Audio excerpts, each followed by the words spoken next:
Welcome to the podcast, and we will be speaking today with Peter Babyenda. He is based in Kampala, that is in Uganda.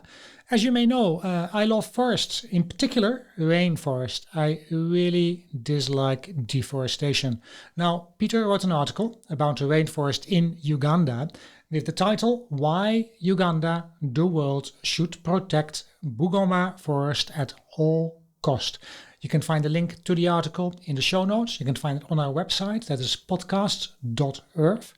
It really made sense to talk with Peter. He is actually someone that makes a difference and will make a massive difference in the future where rainforests are concerned, where the environment is concerned. Fantastic to have him as a guest. Without further ado, here he is. So speaking here with Peter Babyenda. Babyenda, there we go. Yeah, almost right. And Peter is lecturer at the School of Economics at Makerere University at Uganda. I take it that's in Kampala.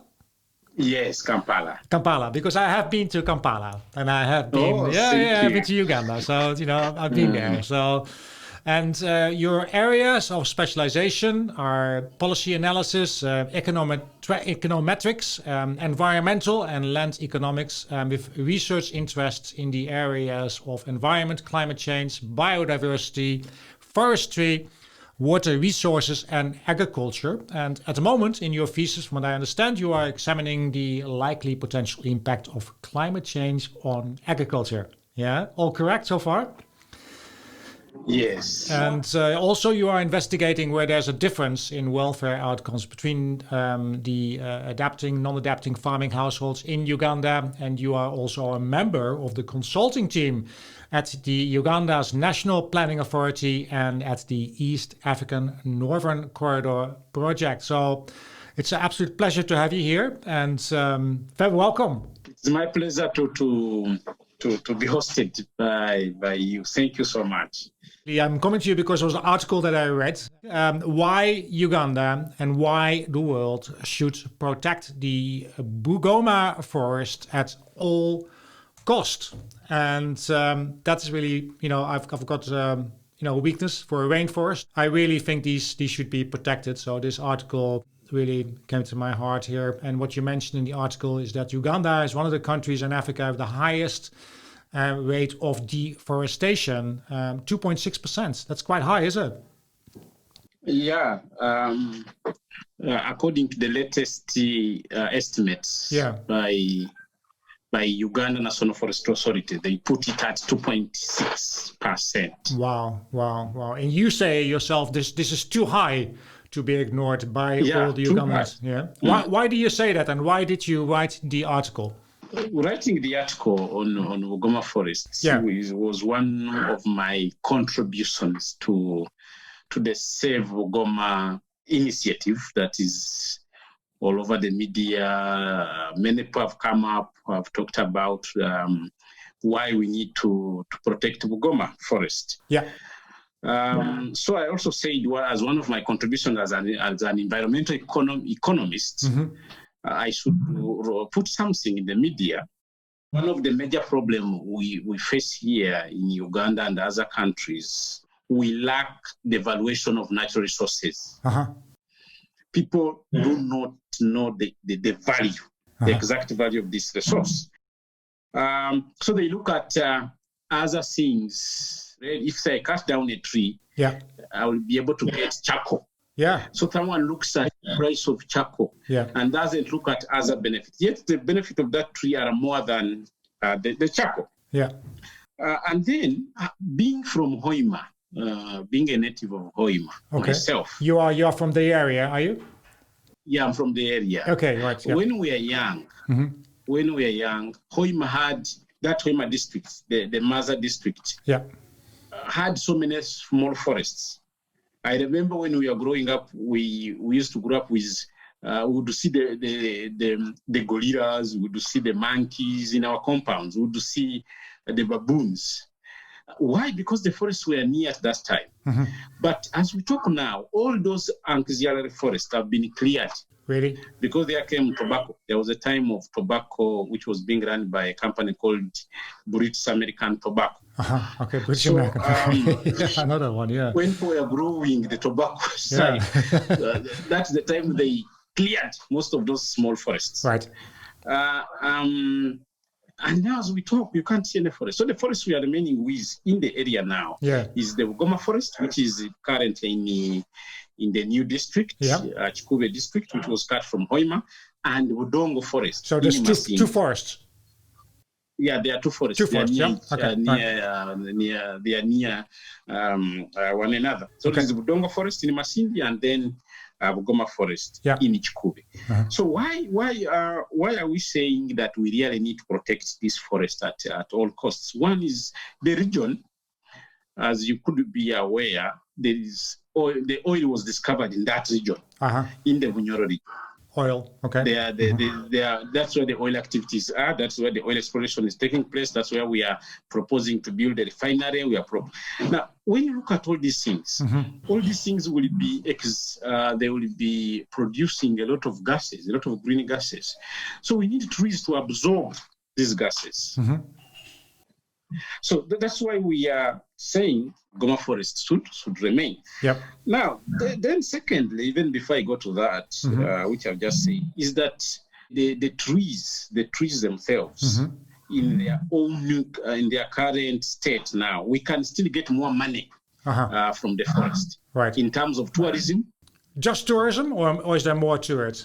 Is it just tourism?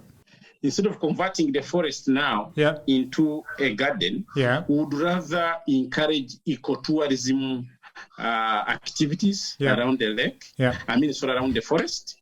We would rather encourage the agroforestry activities, those activities that are friendly with the forest, such as the beekeeping. So that's what we are trying to encourage our people, that you see, because when you look at the impact assessment for this proposed project, if you read it, because they are talking of building a city, they are talking of providing jobs, they are talking of, but some of the things that we are going to lose are irreversible. We may not have them again. And the desert that may result as a result of clearing the trees, the change in weather. As we talk currently, Bunyoro region, where the forest belongs, is faced with the floods. As we talk, even in Chikube district alone, people are being displaced. And I saw on the news, the area member of parliament was again requesting to be allowed so that people can settle in the forest, in the part of the forest. That's why they are proposing. You see, the issue is people look at the forest as a free thing. He was asking part of the reserve so that people can be settled there.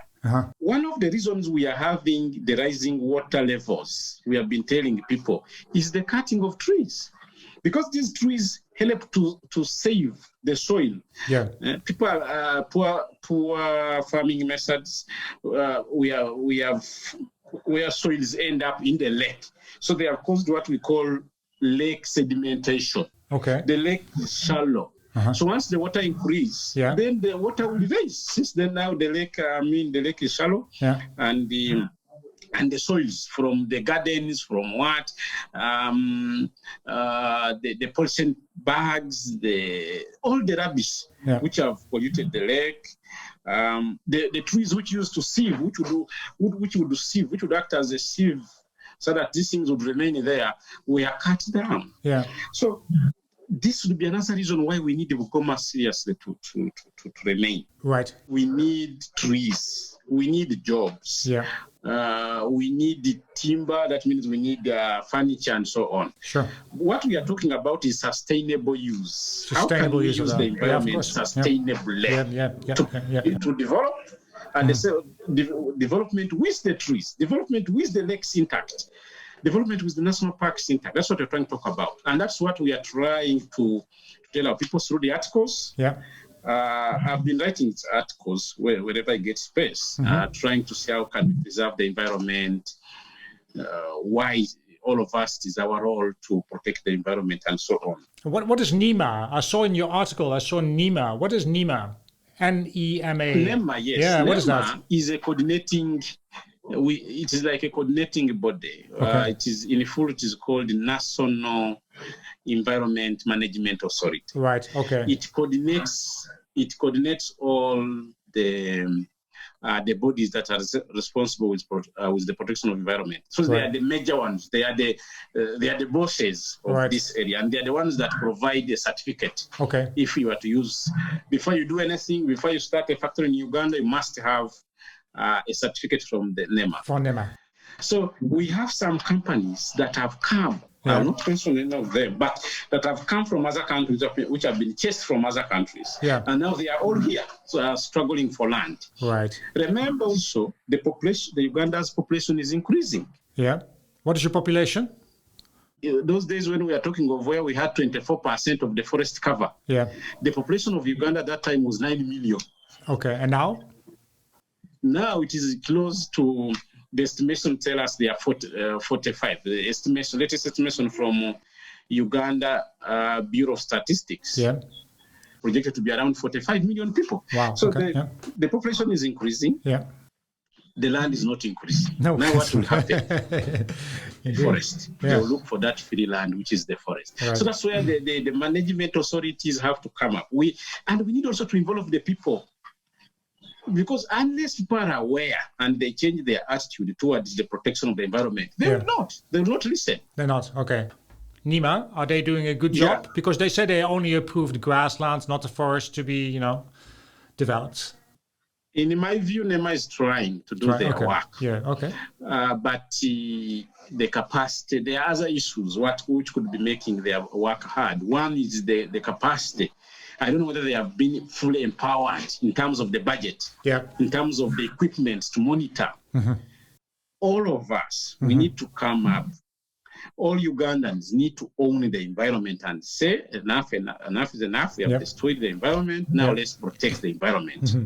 Instead of cutting Bugoma can provide so many jobs to so many other people, and then we even make more money than what we can get from the sugar. Uh-huh. But what about oil? You say oil is there, right? So at a certain point, money talks, and oil is money. Eh? So that's difficult, isn't it? I mean, you see it everywhere. You see it in Brazil. You have the Amazon region there. It's not only that they're building fields and regenerating the land for farming and cattle grazing, but it's also every year it's encroaching a little bit on the Amazon, and that's happening everywhere in the world. Obviously, in Brazil, 50% of the Amazon is protected by law. Not sure how that is in Uganda, but how is it in Uganda? Is this the same thing as what's happening in the forests of Budongo and Bugoma? Is it basically encroaching on the forest every moment, or is it going slowly? Is it going fast? How is it going? Thank you so much for that question. Before I answer that question, I want to give a small background on the deforestation in Uganda generally. Okay. Just like in Amazon, as you have said, we had a situation here in Uganda where I don't remember the year, but we had a forest close to Kampala called Namamve Forest Reserve. Yeah. And Namamve Forest Reserve was converted into an industrial park, and various plots were given to the industrialists. People were going to start industries in Namamve. If you go to Namamve area, you will find their industries. But what I'm trying to say is that, and that's what us environmentalists face, is you cannot talk of protect the environment and then you forget the economical goals. Because as a government, the government has a responsibility of creating jobs. The government has a responsibility of making sure that the citizens have goods and services. So that's why I told you the issue of sustainability, of the sustainable use of environment. If you have given away Namamve Forest and you have given the reasons, then let's preserve Mavida Forest, for example. Let's increase the size. Let's restore some forests to cover up what you have given. So that's why you are seeing that just like the Amazon, when you look at the president, the Brazil president is somehow reluctant, and it's because the politician looks at the people. The people, if the people want land to settle in, is looking at a vote. So that's why I told you we need to sensitize our people first, so that people know the environment. But also remember for us, say for example, from economics theory, we are told you cannot tell people that to protect environment if they are poor, if they have nowhere to stay. And you are saying, let's protect this environment. Someone has nowhere to stay. Someone has no food. That person is going to go and destroy the environment. So that's why in economics, we have been told that sometimes for you to be able to protect the environment very well, you need some level of development first. You need to have attained a given per capita income. Because when people attain that given per capita income, then they start to demand a good environment. Absolutely. So in Uganda also, maybe what we can do there is also to try and put pressure on the international environmental bodies and the UN, maybe to come up and start paying these developing countries, paying them some rent to protect the environment. Because just like for Amazon, I have seen here in Africa, I think the UN passed, some money to pay Gabon. Because Gabon is one of the forested countries in Africa. I think now Gabon is being paid to protect the environment. Maybe we should do the same in Uganda to protect these forests. Another thing there before I leave is the issue of ownership. The issue of land ownership. For example, as we talk now for Bugoma issue, they are telling us the area which is going to be given to the investor is a private land. That's what they are telling us. It is a private land that belongs to Bunyoro Kitara Kingdom. And Bunyoro Kitara Kingdom, since to their land, they had the right to sell. So implying if we can have a fund, if there was a fund, would have been able to refund with even interest. To Hoy Masuga, we say, yes, you bought, but less for the good of the environment, for the good of the future generation, let's protect this environment. So I think if we can start paying for environment, we had some projects here in Uganda where they were paying for ecology services, and the results there show that the people started to keep even the private forests, because what happens is that forests are looked at as public goods. No one cares. I mean, it is a we. Now, a we is very difficult to protect once the I exceeds the we. So someone look at me as me, what benefits do I get from this forest being here? I'm not getting anything. But if they remove this forest and put a sugar plantation and then I get a job, I will be enjoying. So since these are public goods, then their protection should be collectively, should be collective in a way that we have a fund to protect. We have a fund. We have, and people are aware of why that forest will be protected. Because before this Bugoma giveaway, I think government wanted to construct a road. Oil roads, we are constructing oil roads. Sure. To obviously transport the oil and to get all the workers down there. Of course. So the government wanted to build a road through the forest. NEMA came out and said no. Oh, really? So they said no. That's good, isn't it? That's very good. They refused. They said you will be destroying you will disturb the biodiversity, you will disturb the animal reproduction, animal mating, you will kill some animals like snakes, you will chase some animal and so many other things. And all of us were happy, we said yes. Now this time, where the problem has come is on the issue of the exact area they are talking about. Because officially, they are telling us they are giving an area that is near the forest. Right. Farmland, right? Or am I wrong? They're saying it's grassland or something, right? It's not actually the forest, is what they're saying. Yes. Okay, But for us, theoretically, we know that grassland is very important to the forest. Okay, why is that?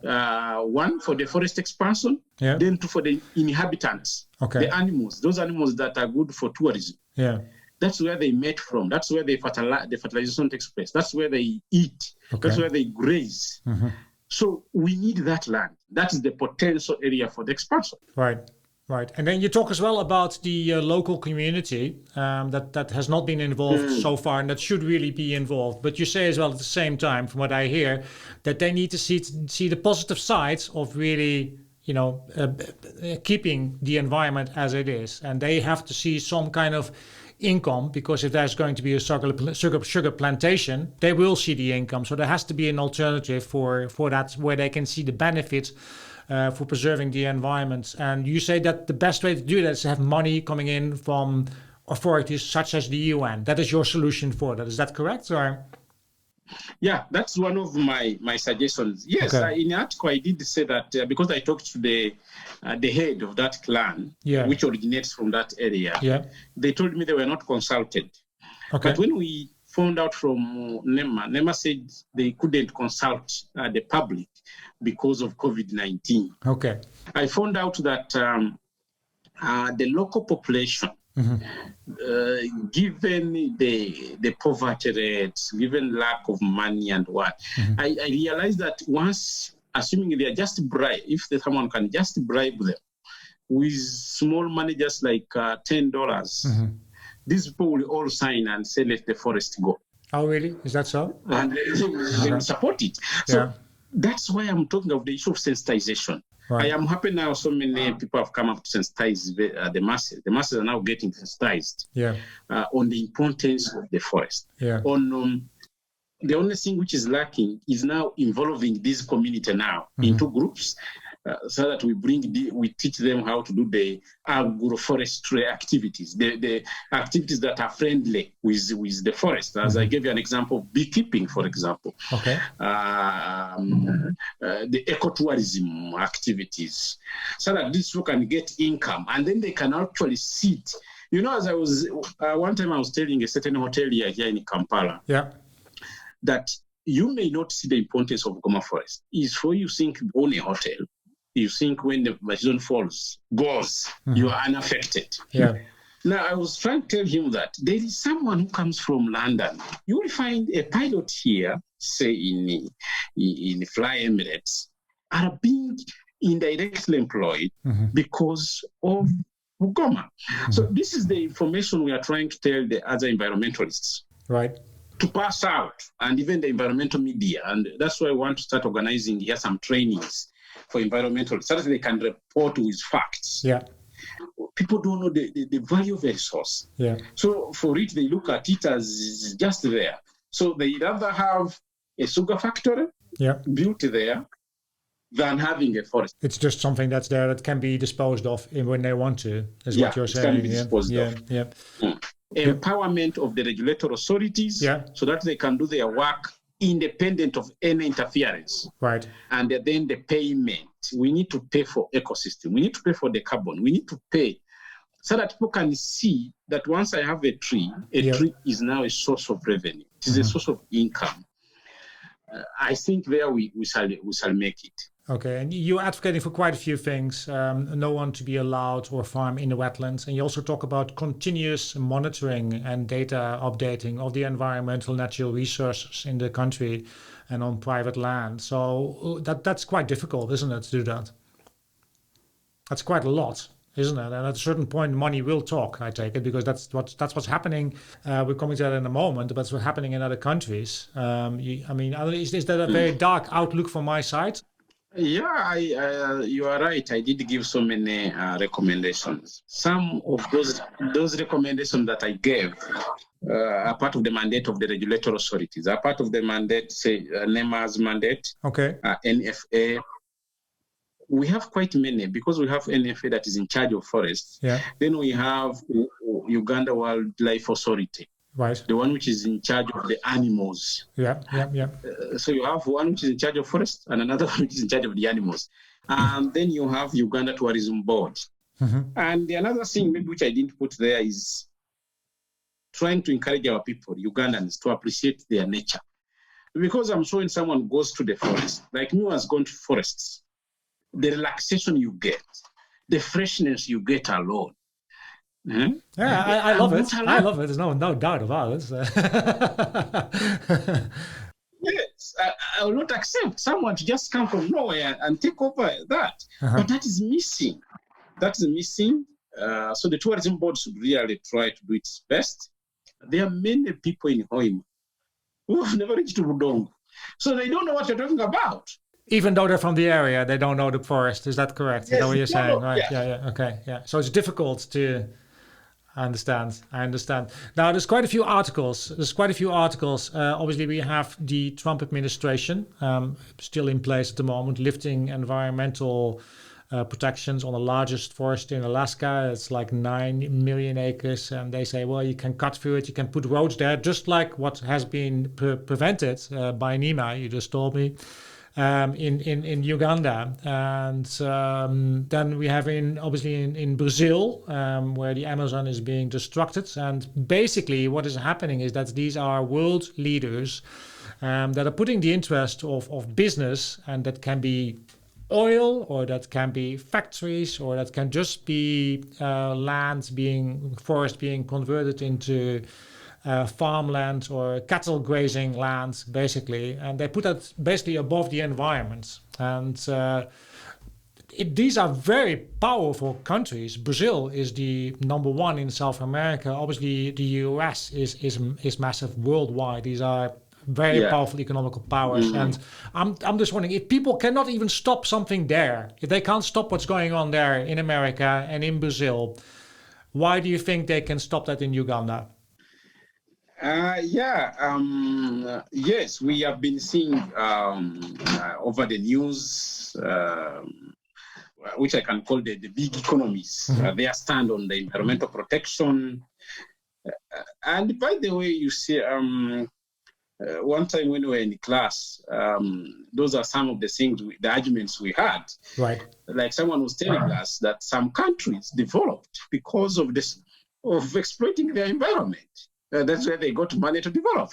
Exactly. And now you are saying we should protect. Yeah. We should protect ours and remain poor. Yeah. But at that time, what we usually tell people is that at that time there was no information. Maybe right now we are looking at the cost of replacing the environmental destruction is too high. We can't afford it. So now that we have information, it is better we use that information to preserve the less we have. I've told you in Uganda already, by independence, 24% of Uganda's land was covered by forest. But now we are talking of 15%. Remember, it went even to 9%. Only that now the government now became tough and they have tried to recover. But contrary to what we saw in Brazil and the US, is that here, what we see is that the president comes out and gives directives. He has been coming out to condemn those acts of environmental destruction and others. Okay. The issue comes here on the implementation. People getting land titles in a wetland, people getting land titles in a forest. Okay. So the president comes out, gives the directive, but it's not implemented. So unlike the other side where they are suspending, for us here instead we are having directives to protect. Okay. Even on the Bugoma Forest alone, the president came out on his visit in Hoima and he said, no one will tamper with Bugoma. So he's a good president, isn't he? Yeah, that's what he said. Yeah. So, but now what remains is to see the actions. Okay. Because I've also read in the papers that cabinet has halted all activities. Yesterday, I read the statement from the owner of that land, who is the Bunyoro Kingdom. He was saying the land in question is not a forest, although that land had some trees. Right. But again, for us, we are saying from the other point is that land, we need it. So as it can act as the expansion, it can act as the grazing. For the animals in the forest. Yeah, got you. So that's important. That's what you're aiming for, to really get that message across. Is that correct? Yes. Okay. So we are not sure of the hidden plans of the sugar factory. When it comes there, what will it do? At night, these people can enter into the forest and destroy the forest. Yeah. So that's why we are saying that we need that entire place preserved. We want it declared a protected area for the future. And as I told you from the start, is that with the oil exploration activities that we all know these are intense in terms of producing gases, then you need Bugoma Forest to act as an absorber of that carbon. Yeah, and not only that, I also read that to prevent the next pandemic, there's an article here in Science News. It says you have to cut down fewer trees, and the reason for that is to say basically, viruses jump from animals to humans, and Yes. obviously, they humans encroach further and further into natural world. So that's where the worst outbreaks really came from. They're talking about SARS, Ebola, HIV, the coronavirus as well, all coming because we're reducing really nature. We should fight deforestation. Do you see any correlation there? Can you agree with that from your side, or? Yes, absolutely. I agree with what you are saying. Okay. Yeah. We have had a Ebola outbreak. Yeah. In Uganda, and it came from neighboring Congo, and it was brought by the people who were encroaching the forest, as you have said. Yeah. Who are encroaching the forest, and sometimes also, as we keep encroaching the forests, encroaching the habitat of these natural, of these wild animals, then the wild animals come to us and then bring us those outbreaks. So, yes, I agree. I absolutely agree. And actually, that is the same thing as I said even in my article. Yeah. For example, when you look at Lake Victoria Basin, all the forests, all the wetlands that used to be in that basin have been destroyed. Okay. Have been tampered with. They are now industries there. People are digging their farms. So what is happening is when rain comes, all soil is going to the lake. And then the lake is shallow, and then because of sedimentation, then you have outflow. When you go to my home, Bunyoro, the all sub-counties of Butiaba, all houses when you go to Butiaba now are in water. So we should learn from that, and you know that nature can strike badly, and nature does not forgive. It will always revenge.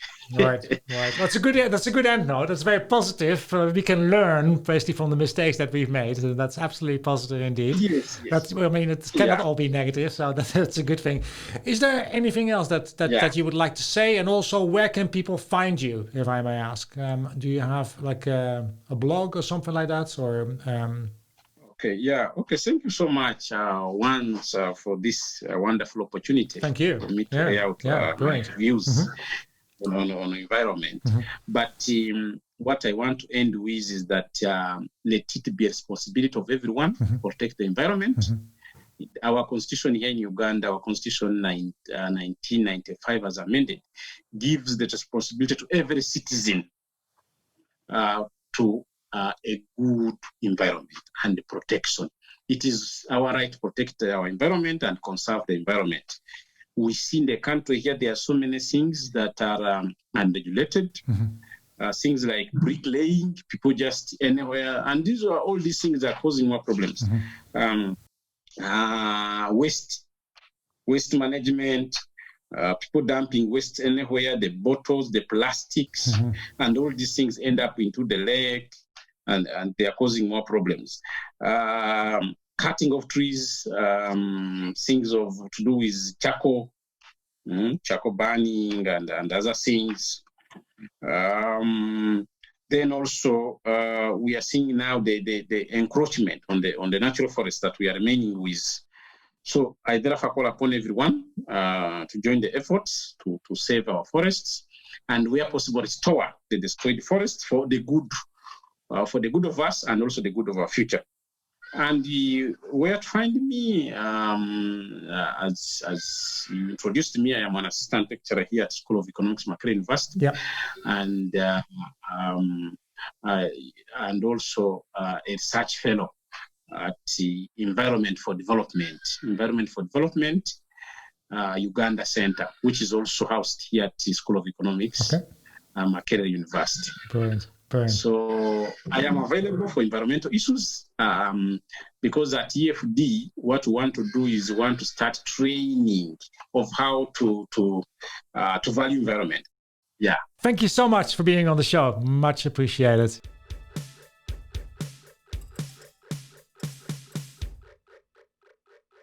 That was the podcast with Peter Babyenda. Great to have him on the show. I will put all the links in the show notes on our website. That is podcast.uk. Earth. And you have been listening to Peter de Vries, and thank you for doing so. Don't forget to tune in next time for more conversations about the environment, about responsible travel, digital nomads, sustainability. It's all here in the podcast. Thank you.